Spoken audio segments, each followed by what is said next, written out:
Continúe con nosotros en esta mañana. Estamos conversando en línea con Arturo Grandón, es analista de inteligencia, seguridad y antiterrorismo. Estamos evidentemente analizando los temas de seguridad que están en la agenda nacional de los salvadoreños y que mantienen, por supuesto, alto interés en nuestra audiencia. Arturo, ¿cómo describiría usted la evolución de la seguridad de El Salvador desde que inició el Plan Control Territorial?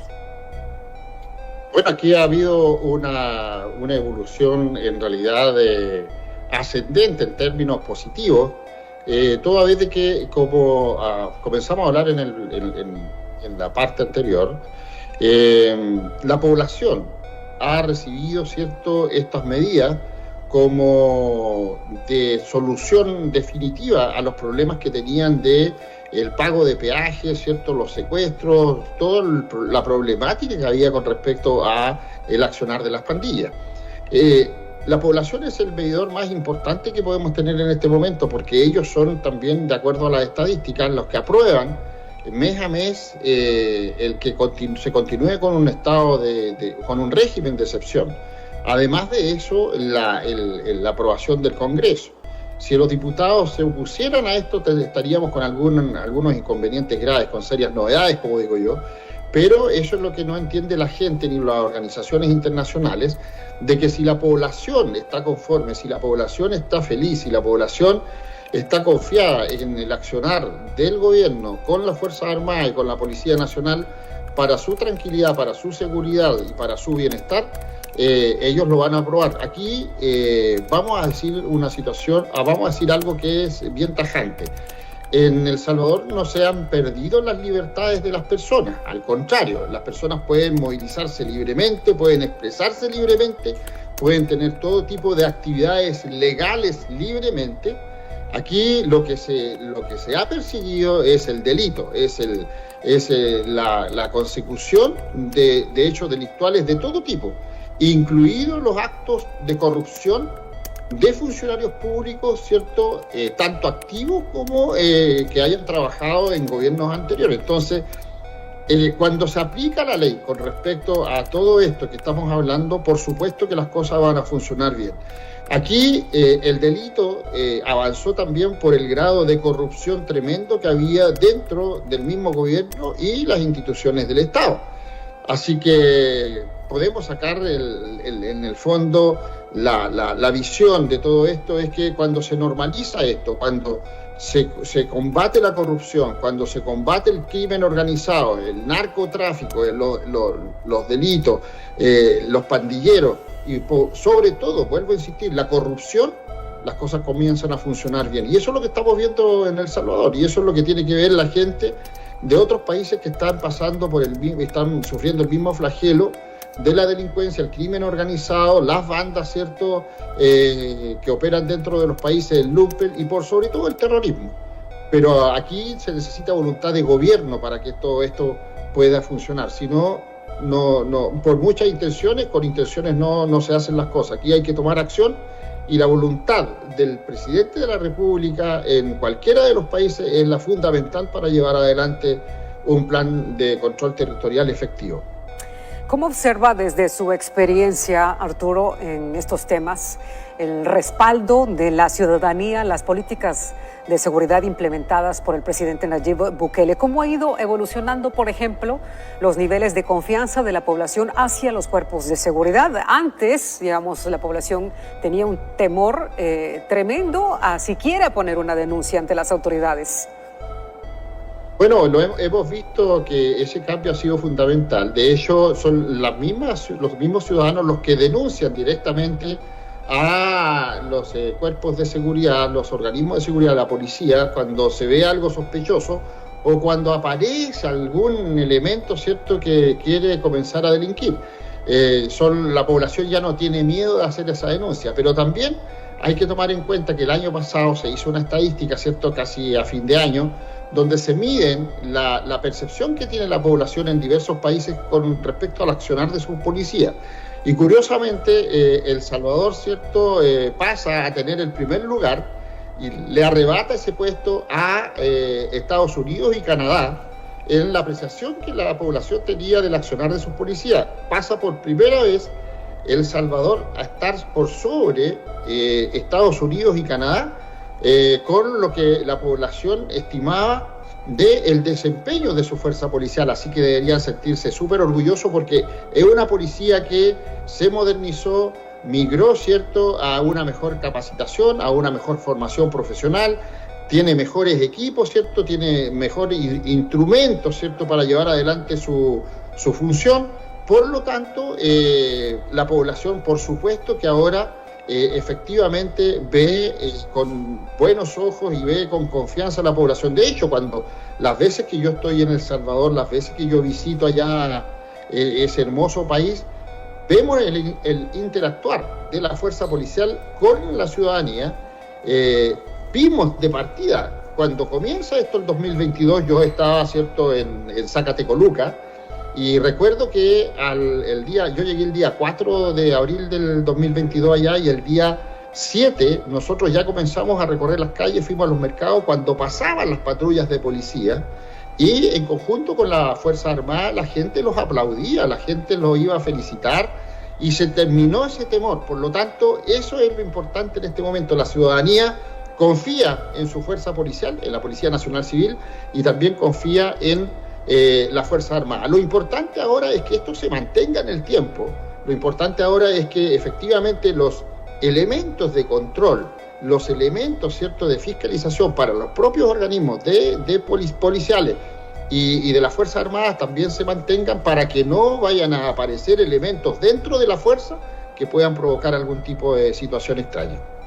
¿Cuáles serían entonces, según su experiencia o su criterio, Arturo, los principales desafíos que enfrentan las autoridades de El Salvador y los cuerpos de seguridad para poder mantener esos niveles de seguridad en el país?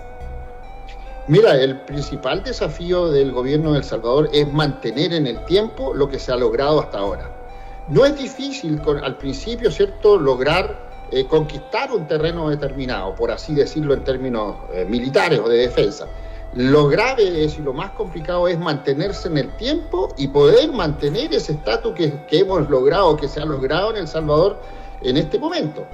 Aquí ponemos en riesgo cuando existen elecciones y cuando eventualmente podría aparecer un gobierno que no sea afín a las políticas que se están llevando ahora, actualmente, y que puedan cambiar las reglas del juego. Ahí entra a jugar un rol fundamental en la Cámara de Diputados, y entra a jugar un rol fundamental también el que puedan cambiar las leyes. Si cambian las leyes, ¿cierto?, como muchos personajes que se quedaron en el pasado y que quieren, ¿cierto?, ver libre a los pandilleros porque es una necesidad social tener delincuentes en la calle, eso es lo más ridículo que hemos escuchado, pero que lo han dicho en El Salvador. Esos personajes son peligrosos, hay que tener cuidado con ellos porque no quieren la tranquilidad y la seguridad. Ellos viven en base a esa inestabilidad, porque también hay intereses internacionales para que esto funcione así, y ellos ganan con respecto a eso. Por eso es la grave presión o la gran presión que existe de las ONG, que se dicen llamar de derechos humanos, pero que los derechos humanos únicamente son para los delincuentes, para los terroristas, y nunca los derechos humanos funcionan para las víctimas. No reparan, no hacen absolutamente para quienes fueron, ¿cierto?, víctimas de los delincuentes. Entonces, lo más difícil que se puede enfrentar un gobierno es mantener esto que se ha logrado en el tiempo. Y lo más complicado es que si hay un cambio de gobierno, podrían eventualmente, ¿cierto?, cambiar la estructura y deshacer el camino que ya están dados. Bueno, si bien es cierto, pues las autoridades han logrado controlar todo el territorio nacional respecto a estos grupos criminales que mantenían al acecho a la población y en zozobra, y pues nos tenían sumidos en el dolor y la desesperación.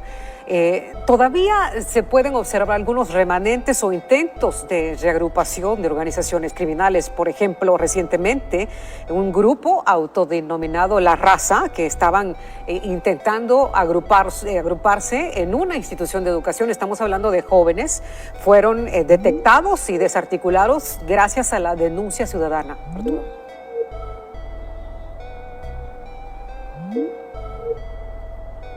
Pausa y volvemos enseguida con más. No se vaya. Buenas, gracias por acompañarnos el día de hoy. continúan esas buenas noticias para todos los salvadoreños. Vemos como el presidente Nayib Bukele ahora centra todos sus esfuerzos para mejorar la economía de los salvadoreños, aliviar el bolsillo de la población que durante años Vía remota con el especialista en temas de seguridad y antiterrorismo, Arturo Blandón, evidentemente sobre temas que implican la seguridad, en este caso de El Salvador, y cómo a través de los últimos años y a través de las políticas de seguridad implementadas por el gobierno del presidente Nayib Bukele, pues continúan manteniendo El Salvador como referente internacional y el país más seguro del hemisferio occidental. Arturo, decirle que si bien es cierto, gracias a todas esas políticas de seguridad que han sido implementadas desde el inicio del Plan Control Territorial y bueno, con la utilización de herramientas como el estado de excepción también y bueno, otra de las grandes medidas que también ha aportado grandemente a la reducción de los niveles de delincuencia y homicidios en el país. Si bien es cierto, todo esto está sucediendo, pues también hay intentos de reorganización por parte de algunos pequeños grupos que todavía están pululando por ahí, pero que gracias a la denuncia ciudadana pues han logrado ser detectados y desarticulados. Por ejemplo, recientemente en una institución de educación de media, pues se logró detectar a un grupo que se autodenominaba La Raza, de jóvenes que estaban intentando reagruparse y cometer actos criminales. Bueno, siempre va a existir eso, siempre va a existir esa semilla que queda, ¿cierto?, de maldad y de delincuencia, porque durante muchos años los jóvenes solamente vieron ese tipo de accionar, o sea, no tenían otra alternativa para poder progresar, salir adelante y desarrollarse como ciudadanos de bien. La única alternativa que le quedaba era unirse a las pandillas, dependiendo del lugar donde ellos vivían, para tener algún tipo de ingreso. Y eso no importaba a quienes, ¿cierto?, se les arrebataba lo poco y nada que se ganaba para poder subsistir. Entonces, aparecen algunas voces, aparecen algunas personas que quieren como románticamente, como le dicen ellos, volver a reactivar esto, pero no solo el problema de que vimos, ¿cierto?, hace un par de semanas atrás en los colegios, en este colegio, en este liceo, sino que también el grave flagelo de lo que es el narcotráfico, que no ha logrado entrar afortunadamente en El Salvador como están en otros países, por el trabajo, ¿cierto?, espectacular que ha hecho la Marina de Guerra del Salvador en aguas internacionales, bloqueando todo lo que es el narcotráfico, tanto de estupefacientes, ¿cierto?, y psicotrópicos, como también armamento de combate, armamento de guerra no autorizado, para que no necesariamente ingrese a El Salvador, sino que también como una medida de protección a los países, a lo mejor a los cuales iban dirigidos. Por lo tanto, una tremenda labor está haciendo las autoridades de El Salvador, dirigidas, ¿cierto?, y comandadas por el presidente Nayib Bukele, para que se haga un trabajo en conjunto. Esto ya no solamente va en la parte territorial, ya no solamente el control de frontera terrestre ni aéreo, sino que ahora el control de fronterizo de lo que es al alta mar, es lo importante y lo que se está viendo y que también se está tomando como referencia a nivel internacional. Todo el trabajo que se ha hecho contra el narcotráfico, no solamente contra las pandillas y su accionar, sino ahora contra el posible acceso que podría tener los narcotraficantes hacia El Salvador o a los países aledaños. Sí, de hecho estamos compartiendo con nuestros televidentes imágenes de los recientes operativos que se han realizado en el marco de esta lucha contra el narcotráfico. Por ejemplo, pues el caso de unos guatemaltecos que fueron detenidos en alta mar cuando transportaban 688 kilos de cocaína, que estaban valuados en más de $17 millones. Estos arrestos, Arturo, se realizaron tras un trabajo que fue coordinado entre la División Antinarcóticos y los STORM de la Policía Nacional Civil. doble golpe a estructuras regionales, pues fue muy importante para poder continuar con esa lucha en contra del narcotráfico. Bueno, también el pasado 23 de julio, la Fuerza Armada a través de la Marina Nacional había informado sobre 69 toneladas de droga que fueron incautadas desde junio del año 2019, cuando el presidente Nayib Bukele asumió la presidencia del órgano ejecutivo. Y bueno, y así, pues, juntando todas estas cantidades de drogas incautadas, estarían valorándose en $1.600 millones. Arturo. Claro que sí, y eso es un otro referente que se está tomando con respecto a cómo se están llevando adelante las acciones contra todas estas estructuras criminales, sean estos pandilleros, sean la estructura del crimen organizado transnacional, los narcotraficantes, y por sobre todo, ¿cierto?, aquellas instituciones que avalan y respaldan estas acciones. Se está llevando adelante todo un estudio. De hecho, esto ha merecido de que la Universidad de Harvard tome como referente cómo se está llevando adelante todo lo que es el plan de control territorial para el control, ¿cierto?, de la delincuencia en El Salvador. Pero lo que es el trabajo que se está haciendo en alta mar, en aguas internacionales, también ha sido tomado como referencia por otros países. De hecho, Estados Unidos ha comenzado, de acuerdo a las acciones que ha llevado adelante El Salvador, ha comenzado también a tomar acciones dentro de su área jurisdiccional en alta mar, porque habíamos visto a una guardia costera, ¿cierto?, muy inactiva en los Estados Unidos, y eso hizo que se realizaran informes y se pidieran explicaciones, y ahora la Guardia Costera también está haciendo trabajo bastante interesante, tanto en el sector Asia-Florida como en el sector del Golfo de México. Y aquí cabe señalar y destacar que todos los esfuerzos que ha hecho el presidente Bukele para modernizar a las Fuerzas Armadas, ¿cierto?, y para modernizar a los organismos de seguridad, están dando fruto. Todas las comunicaciones, las triangulaciones para poder dar con estas naves, ¿cierto?, en alta mar, ha sido precisamente por aplicaciones tecnológicas que está usando, de última generación, que está usando las Fuerzas Armadas, ¿cierto?, en este caso la Marina de El Salvador. Eso quiere decir de que efectivamente los dineros que se destinaron para esos propósitos están siendo bien utilizados. Antiguamente veíamos en el desarrollo de los otros gobiernos que se designaban ciertos ítems, se designaban ciertos dineros, y esos dineros desaparecían, nunca se utilizaban para los fines que estaban propuestos. Ahora vemos con la acción y con los resultados de que efectivamente esto está funcionando como debe funcionar.